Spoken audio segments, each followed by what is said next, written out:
The rain in Accra falls differently when your heart is breaking. It doesn't just touch your skin, it seeps into your bones, settling in the hollow places where hope used to live. Amma stood outside the gate of what had been her home for 3 years, her pregnant belly pressing against the thin fabric of her soaked dress. The security lights illuminated the grand white house behind the tall fence, but she was locked out, cast out, thrown away like yesterday's garbage. "Please," she had begged just moments before, her hands pressed against the cold iron gate.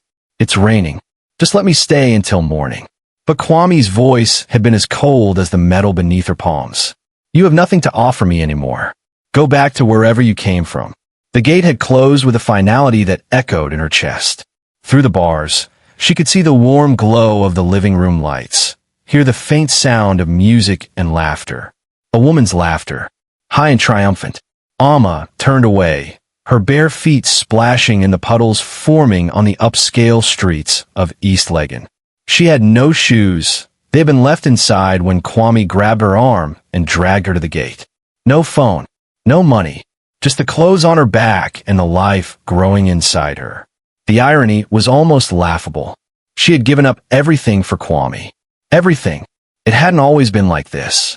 5 years ago, Amma had been a young university student at the University of Ghana, studying accounting with dreams of building a better life. She came from Afleo, a small town near the Togo border, where her mother sold fabrics in a market and her father drove a taxi.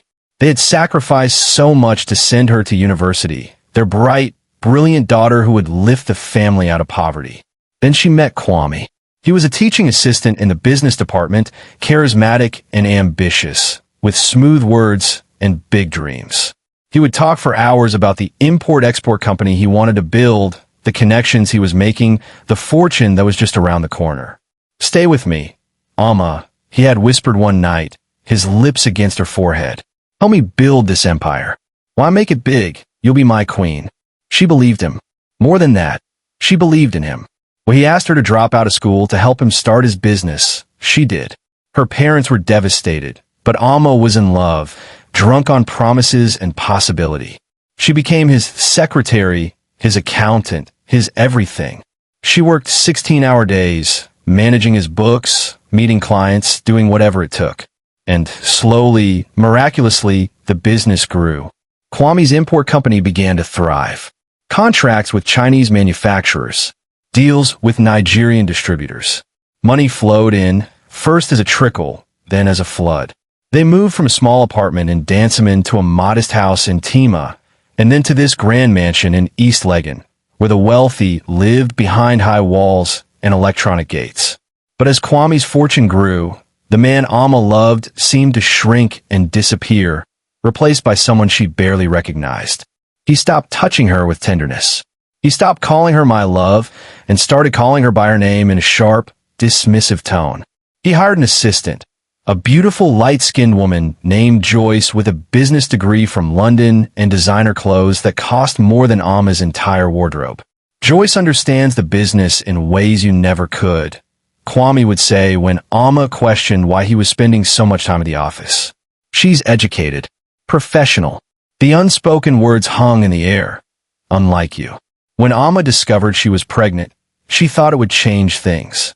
Surely a baby would remind Kwame of their love, of the promises made in that small apartment when they had nothing but each other. For 2 weeks, it worked. Kwame touched her belly with something like wonder in his eyes. He bought baby clothes and an expensive crib from South Africa. He talked about their future, about their child. Then Joyce started coming to the house. At first, it was for business dinners. Then it was to drop off documents. Then she was simply there, lounging on the sofa in the living room as if she belonged there, her perfume lingering in the air long after she left. The final blow came tonight. Amma had prepared Kwame's favorite meal, groundnut soup with fufu, spending hours in the kitchen despite her swollen ankles and aching back. She had set the table beautifully, lit candles, worn her best dress. But when Kwame came home, Joyce was with him. And Kwame's words had been like knives. "Joyce is moving in. You need to leave. Now." As Amma walked through the rain-soaked streets, she felt a sharp pain grip her lower belly. She gasped, leaning against a wall for support. 7 months pregnant. Too early. This was too early. Please, God, she whispered. One hand pressed her stomach. Please protect my baby. The pain passed, but the fear remained. Where'd she go? Her parents had died 2 years ago. Her mother from a sudden illness. Her father from heartbreak 6 months later. She had no siblings. Her friend from university had drifted away during her years with Kwame, unable to understand why she had thrown away her education for a man. She was utterly alone. The streets of East Legon were mostly empty at this late hour. Expensive cars occasionally rushed past, their occupants warm and dry, oblivious to the pregnant woman stumbling along the sidewalk. Amma kept walking, though she didn't know where she was going. Away. Anywhere. Another pain, sharper this time, made her cry out. She doubled over, her vision blurring. Something was wrong.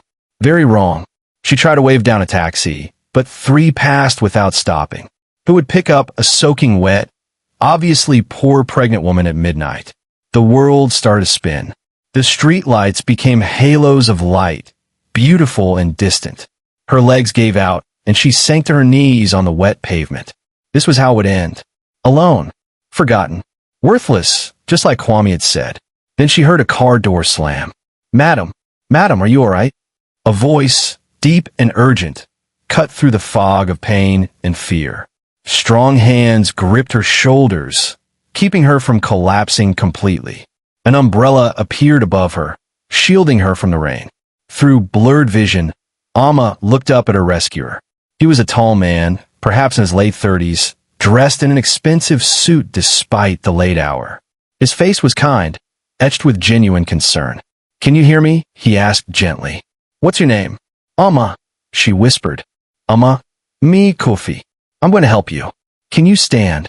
She tried, but her legs wouldn't cooperate. The pain was coming in waves now, each one stronger than the last. She felt wetness between her legs, not rain, something else. Blood. My baby, she gasped. Please, my baby. Kofi didn't waste time with questions. He scooped her up as if she weighed nothing, carrying her to a sleek black Range Rover. His driver had already opened the back door. Ridge Hospital, Kofi barked. Now, use the sirens if you have to. As the car sped through the night, Kofi held her hand, his thumb making small circles on her palm, a gesture of comfort that made tears finally spill down Amma's cheeks. Hold on, he said softly. Just hold on. You're going to be okay. But Amma knew better. Nothing would ever be okay again. The hospital was a blur of bright lights and urgent voices.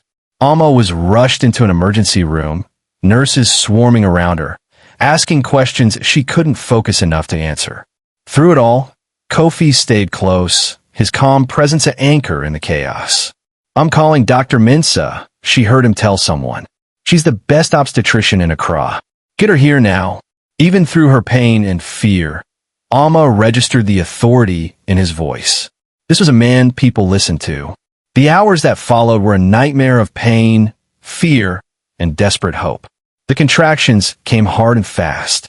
The doctor spoke in hushed tones about preterm labor, about complications, about risks Amma couldn't process. All she could think was, please, God, save my baby. Please. Finally, in the dark hours before dawn, her daughter was born. The tiny cry that filled the room was the most beautiful sound Amma had ever heard. But it was also heartbreakingly weak. She's very small, Dr. Mensah said gently, her face grave. We need to get her to the NICU immediately. Her lungs aren't fully developed. Amma caught only the briefest glimpse of her daughter, a tiny, perfect creature with delicate features and skin the color of fresh cocoa, before the nurses whisked her away. My baby, Amma sobbed. I want to see my baby. You will, Dr. Mensah promised. Rest now. You've been through a tremendous ordeal. But how could she rest? Her daughter was fighting for her life in a cold incubator somewhere in this vast hospital, and it was all Amma's fault. If she had been stronger, if she had fought harder, if she hadn't trusted Kwame with her whole heart. When Amma finally woke, sunlight was streaming through the hospital window. For a moment, she forgot where she was. Then the emptiness of her belly and the ache in her heart brought everything rushing back. A nurse came in with a wheelchair. "You have a visitor," she said with a kind smile. "And someone very small wants to meet her mama." Alma's heart leaped. They wheeled her to the NICU, where rows of incubators held the tiniest, most fragile lives imaginable. The nurse stopped beside one, and Alma's breath caught in her throat. Her daughter. She was impossibly small, surrounded by tubes and wires and beeping machines. But she was alive. Her tiny chest rose and fell with each hard-won breath. "You can touch her through the openings," the nurse said gently. "Talk to her." Babies know their mother's voice. With trembling hands, Alma reached into the incubator and gently stroked her daughter's tiny hand. The baby's fingers, no bigger than matchsticks, curled around Alma's pinky. "Hello, my love," Alma whispered, tears streaming down her face. "Hello, my precious Akojua. Mama is here. Mama will always be here." Akojua, born on Sunday, a name of hope. Over the following days, Alma lived in the hospital. She spent every possible moment beside Akojua's incubator, talking to her, singing to her, praying over her. The doctors were cautiously optimistic. Akojua was a fighter. And through it all, Kofi was there. He never intruded, but he was always present. He ensured Alma had a comfortable place to rest. He brought her meals that she barely touched. He spoke to the doctors in medical terms she didn't understand, ensuring his daughter received the best possible care. "Why are you doing this?"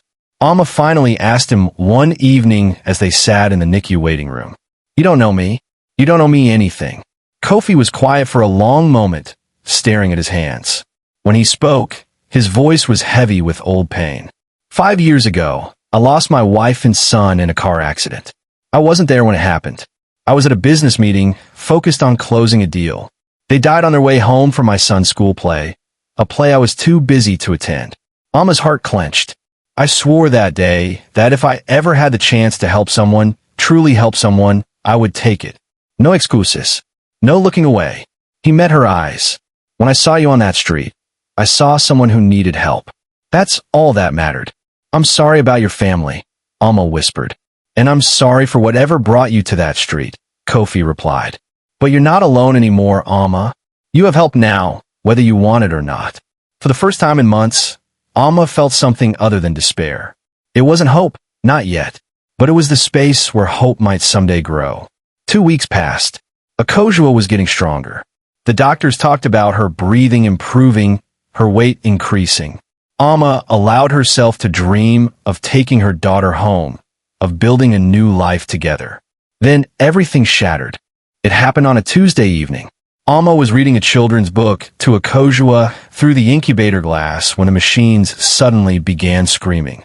Alarms shrieked. Nurses rushed in from every direction. "What's happening?" "Alma Cutie. What's wrong with my baby?" A nurse gently but firmly pulled her away from the incubator.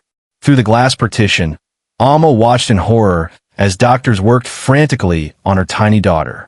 She saw the compressions on that tiny chest, the urgency on the medical team's faces. Kofi appeared beside her, his arm around her shoulders, holding her up as her legs threatened to give out. The alarms continued to wail. Then suddenly they stopped. The silence was worse than the noise. Dr. Mensah emerged from the NICU, her eyes red, her face a mask of professional grief. She didn't need to say the words. Alma already knew.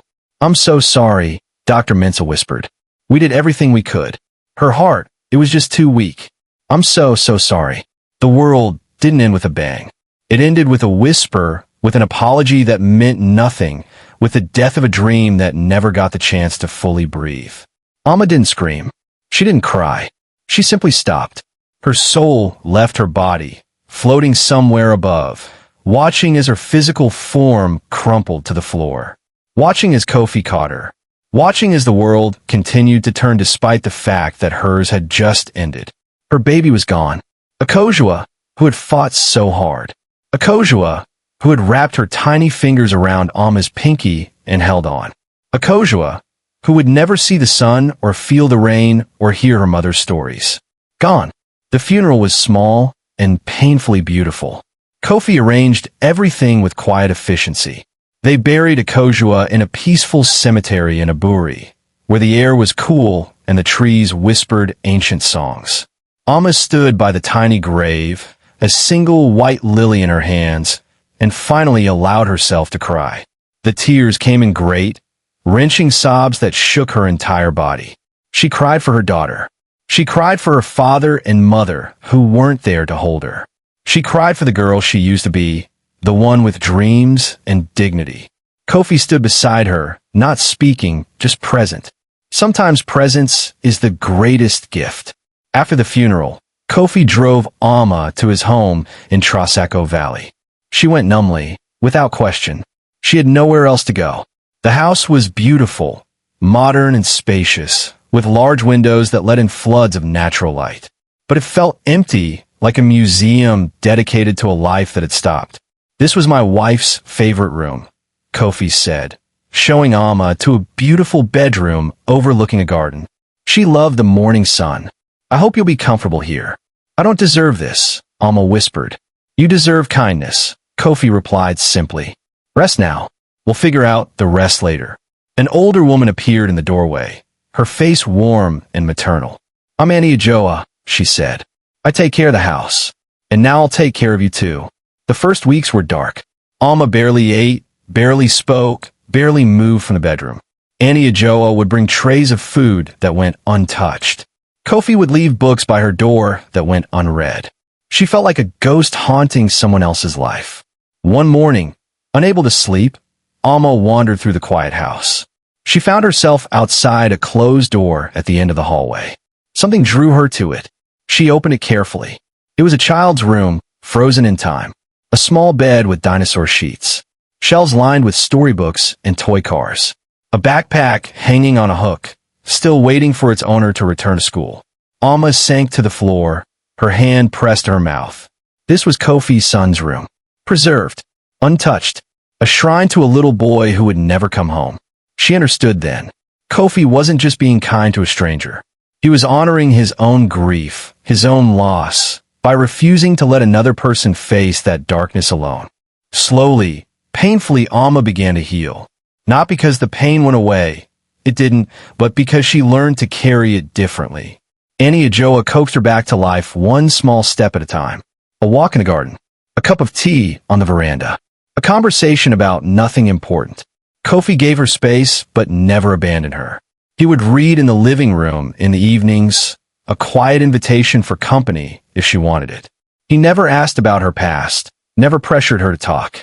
He simply existed alongside her, two wounded people learning to breathe again. One day, Alma found herself in the kitchen, watching Annie Ajoa prepare groundnut soup. The familiar smell stirred something in her, a memory of better times, of her mother's kitchen, of feeling useful and needed. "Can I help?" she asked. Annie Ajoa's face lit up. "Of course, my dear." They cooked together in comfortable silence, and for the first time in months, Alma felt a small spark of something that might someday become peace. One evening, Kofi invited Alma to join him on the veranda. They sat in comfortable silence, watching the sun paint the sky in shades of orange and gold. "I run a foundation," Kofi said quietly. "We help women and children in difficult situations. Single mothers, victims of domestic violence, refugees. We provide shelter, legal aid, job training." Alma listened, watching his face as he spoke. There was a passion there, carefully controlled but undeniable. Would you like to visit sometime?" he asked. "No pressure, just if you want to get out of the house." Alma surprised herself by saying yes. The Ose Tutu Foundation wasn't what Alma expected. It wasn't a cold institutional building, but a warm, vibrant space in Medina, filled with color and life and the sound of children's laughter.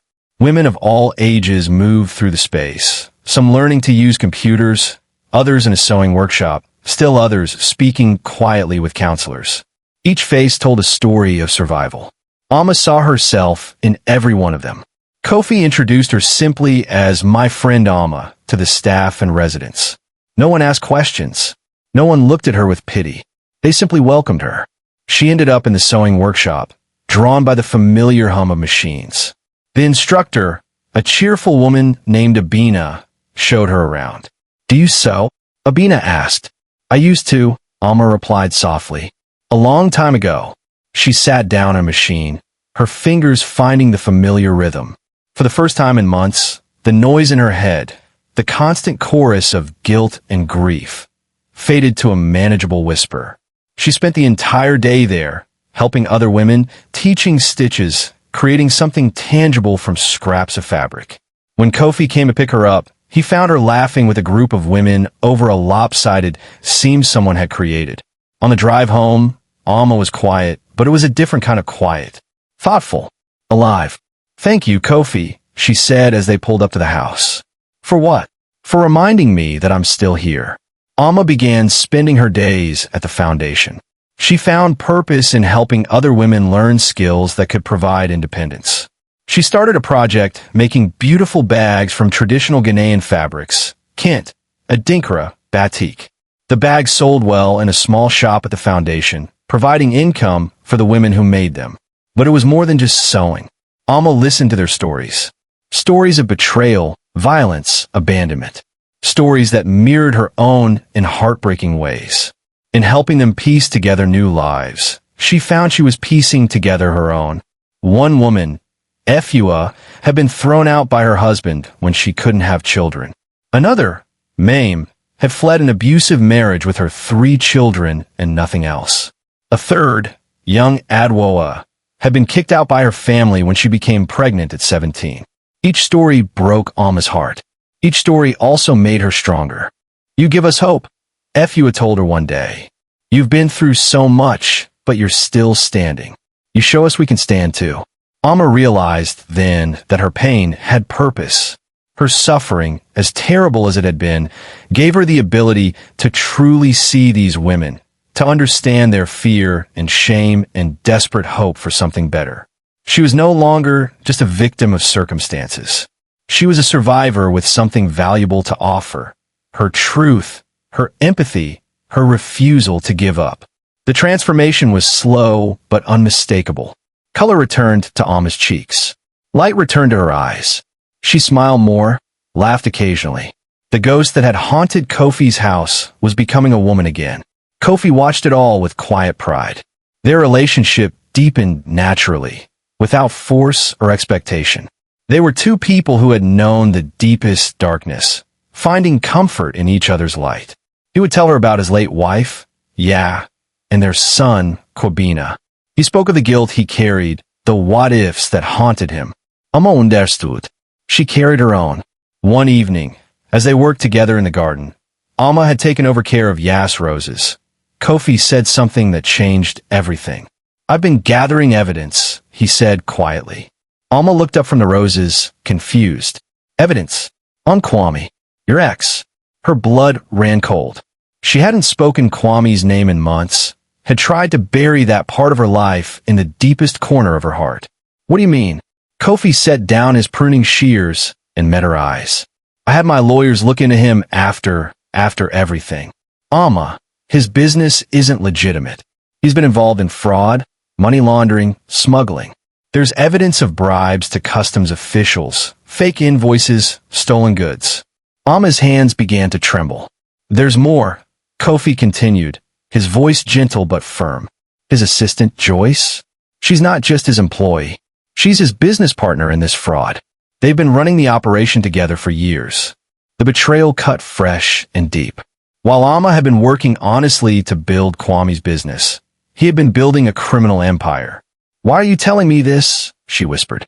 "Because you deserve justice," Kofi said. "Because he threw you away like you meant nothing, and he needs to answer for that. But more importantly," he paused, his expression intense, "because I think exposing him might be part of your healing." Alma thought of Akojua, of the night in the rain, of all the women at the foundation who had been destroyed by men who faced no consequences. "What I need to do," Kofi smiled, a fierce protective smile. "Leave that to me.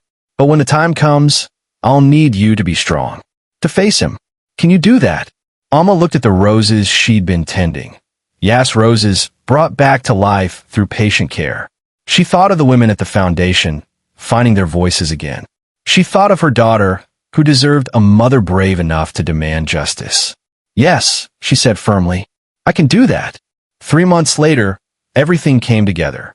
Kofi had meticulously documented every aspect of Kwame's illegal operations. He had bank records, shipping manifests, testimony from whistleblowers. The evidence was damning and irrefutable. The plan was bold.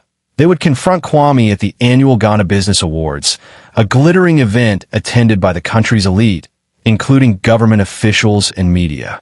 Kwame had been nominated for Entrepreneur of the Year, the ultimate irony. Alma was terrified, but she was also ready. She wore a dress Kofi had insisted on buying her, a beautiful traditional gown in deep blue Kent with gold accents. When she looked at herself in the mirror, she barely recognized the woman staring back. This wasn't the broken girl from the rain. This was someone new, someone stronger. "You look beautiful," Kofi said when he saw her. "But more importantly, you look powerful." The awards ceremony was held at the Kempinski Hotel, all crystal chandeliers and champagne. Alma felt out of place among the wealthy and connected, but Kofi's steady presence beside her was an anchor. Then she saw him. Kwame was across the room, impeccably dressed, holding court with a group of businessmen. Joyce was on his arm, draped in diamonds, looking like she owned the world. Alma's heart raced, but she held her ground. Kofi had arranged for a private investigator to approach Kwame with a business proposal. The conversation would be recorded and broadcast to the screens around the ballroom at the crucial moment. They watched as Kwame, ever greedy for more, took the bait. He followed the investigator to a quiet corner, champagne in hand, ready to discuss this lucrative opportunity. The lights dimmed. The awards program began. Kwame was called to the stage to receive his award. He walked up confidently, basking in applause, his smile wide and self-satisfied. He began his acceptance speech, thanking his dedicated team and his vision. Then the screens flickered. The recorded conversation began to play. Kwame's voice, clear and damning, filled the ballroom. "The key is knowing which customs officials to pay off. I have contacts at the port. They let my containers through without inspection. Half the goods don't match the invoices. Sometimes the containers are completely empty, just a paper trail for laundering money." The audience gasped. Kwame froze on stage, his face draining of color. The recording continued. He bragged about his schemes, about bribes, about fake businesses used to funnel illegal profits. Each word was another nail in his coffin. Then came the final blow, video footage of his meetings with corrupt officials, timestamps and locations clearly visible. The ballroom erupted in shocked murmurs. Reporters were already on their phones. Government officials looked furious. That's when Alma stood up. Every eye turned to her as she walked slowly toward the stage. The sea of people parted before her. Kwame saw her, and true terror crossed his face. A microphone was handed to her. Her hand shook as she took it, but her voice was clear and strong. "My name is Alma Mensah. 2 years ago, I was this man's wife." The room fell silent. "I helped him build his business from nothing, working day and night while he promised me the world. When I became pregnant with his child, he threw me out of our home in the rain. That night, I lost our daughter. She died because I had nowhere to go, no one to help me, no way to keep her safe." Tears rolled down her cheeks, but she didn't stop. "For months, I believed I was worthless, just like he told me. But I was wrong. My worth was never his to determine. And these crimes he committed? They're not just about money. Every person he bribed was supposed to protect our country. Every fake invoice stole from honest businesses. Every lie destroyed trust." She looked directly at Kwame, who seemed to shrink under her gaze. "You told me I was nothing without you. But look at us now. I'm standing tall, speaking truth. And you're finished." The doors burst open. Police officers entered, moving purposefully toward the stage. As they placed handcuffs on Kwame's wrists, his eyes met Alma's one last time. All the arrogance was gone, replaced by the understanding that he had lost everything. Joyce tried to run, but was stopped before she reached the exit. The ballroom erupted in applause, not for Kwame's award, but for Alma's courage. Kofi appeared at her side, his hand gently touching her back. "You did it," he whispered. Alma looked around at the faces watching her, some pitying, some admiring, some simply shocked, and realized something profound. She had reclaimed her story. 2 years later, the sun rose over a new day in Accra. Amma stood in the courtyard of the Akojua house, a shelter and training center she had founded in memory of her daughter. It occupied a renovated building in Nungwa, filled with light and hope and the sound of women's voices. The shelter provided everything: safe housing, trauma counseling, legal aid, and job training. But it was more than services, it was family. It was proof that broken things could be made beautiful again. A young woman approached Amma, her eyes red from crying. She was new, having arrived just last night after fleeing an abusive husband. "Auntie Amma," she whispered, "will I ever feel whole again?" Amma gently took the young woman's hands in hers. "Yes, sister. Not today, maybe not tomorrow. But one day, you'll wake up and realize the sun is shining, and you can finally feel its warmth." In the distance, she heard children laughing, the children of the women staying at the shelter, playing in the small playground Kofi had helped build. Speaking of Kofi, he appeared now, carrying a box of fabric donations. Their relationship had deepened naturally over the 2 years, built on friendship, respect, and shared purpose. No grand declarations, no rushing. Just two people learning to trust and love again, slowly and carefully. "The sewing workshop is full today," he said with a smile. "We might need to expand again." "Already expanding," Amma replied, matching his smile. "We're opening a second location in Kumasi next month." He set down the box and took her hand, intertwining his fingers with hers. It was a small gesture, comfortable and familiar. They had learned that love didn't have to be loud or dramatic. Sometimes the deepest love was quiet, steady, and showed up every day. "Your father would be proud," Kofi said softly. Amma thought of her parents, of baby Akojua, of all the loss that had brought her to this moment. The pain would never fully disappear, but it had been transformed into something meaningful. "I think so too," she replied. A young girl ran up to them, one of the children from the shelter. "Auntie Amma, Auntie Amma, look what I made." She held up a small fabric doll she had sewn in the children's workshop. Amma knelt down, admiring the creation with genuine delight. "It's beautiful, Akua. You're becoming a wonderful seamstress." The girl beamed with pride before running back to show her mother. Kofi helped Amma stand, and they walked together through the shelter, greeting women, checking on projects, offering encouragement. This was their life now, not glamorous, but deeply purposeful. That evening, as the sun set over Accra, painting the sky in brilliant oranges and golds, Amma stood in the garden of Akojua house. She had planted a rose bush there, a cutting from Yas garden. The rose was blooming. She thought about the scared, broken woman who had stood in the rain 2 years ago, certain her life was over. She wished she could reach back through time and tell that woman, "Hold on, the storm will pass. And when it does, you'll find you're stronger than you ever knew." Kofi joined her, slipping his arm around her waist. They stood together in comfortable silence, watching the roses sway in the evening breeze. "Do you ever think about what might have happened if I hadn't been driving down that street that night?" he asked quietly. Amma considered the question. I think we find each other when we're meant to. Maybe not that night, but somehow, some way. Destiny, maybe. Or maybe just grace." A cool breeze rustled through the garden, carrying the scent of roses and rain. Somewhere in the distance, thunder rumbled, a reminder that storms still came, still would come. But Amma was no longer afraid of the rain. She had learned that storms didn't last forever, that even in the darkest night, dawn was waiting. That pain, as terrible as it was, could be transformed into purpose,